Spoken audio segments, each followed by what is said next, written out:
ইসলামী ছাত্র শিবির বাংলাদেশে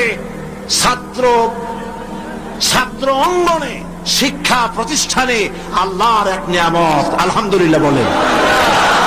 এই নিয়ামতের কাছে, ইসলামের কাছে আসতে না পারে সেজন্য বলা হয় মৌলবাদ আর সন্ত্রাস।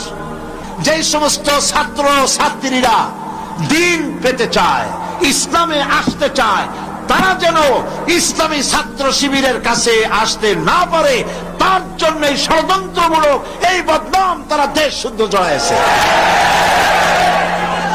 কিছুই করতে পারবো না ইনশাআল্লাহ, এগুলি করে কিছু করতে পারবে না।